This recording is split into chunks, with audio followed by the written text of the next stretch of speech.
avec les 3 mois qui s'en viennent, septembre, octobre, novembre, qu'est-ce qu'il va y avoir à voir dans notre ciel l'été? Ben, la grande vedette cet automne, à la fin du mois de septembre, c'est l'éclipse de lune du 27 septembre. C'est en plus la plus grosse pleine lune de l'année. Donc, ce qu'on appelle souvent dans les médias la super lune. Donc, ça va être une super éclipse de lune dans ce cas-là. La lune qui ne produit pas sa propre lumière, elle est éclairée par le soleil. La Terre aussi est éclairée par le soleil et projette une ombre derrière elle. Et là, la lune va passer dans cette ombre-là, ce qui va engendrer une éclipse de lune. Est-ce qu'il y a beaucoup d'autres choses qu'on peut voir à l'œil nu? Durant les mois d'automne, c'est des bons mois généralement pour voir des étoiles filantes. On peut aussi voir des aurores boréales. Aurores boréales qui sont plus fréquentes autour des équinoxes, donc équinoxe d'automne, printemps, autour du 21 septembre, il y en aura légèrement plus peut-être qu'à l'habitude. Quand on parle d'une étoile filante qui est toute seule, est-ce que ça se prévoit aussi facilement qu'une pluie d'étoiles filantes?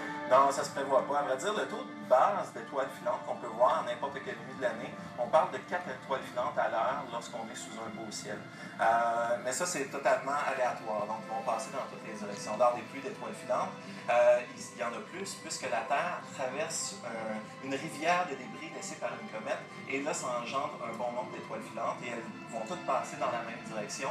Et on est capable d'estimer que les taux peuvent atteindre, dans le cas des Perséides, 100 étoiles filantes à l'heure. Dans le cas des Léonides, à la fin de l'année, par exemple, là, on va jusqu'à même 120 étoiles filantes à l'heure.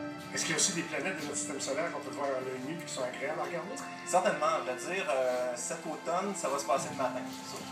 Le soir, il y a quand même la planète Saturne qui est visible pour le début du mois de septembre, principalement. Donc, il faut regarder dans la direction du coucher de soleil.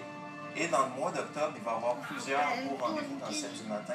À commencer par le 9 octobre, il va y avoir la Lune, Mars et Jupiter qui vont être très proches les uns des autres. Donc, un beau trio planétaire à ce moment-là.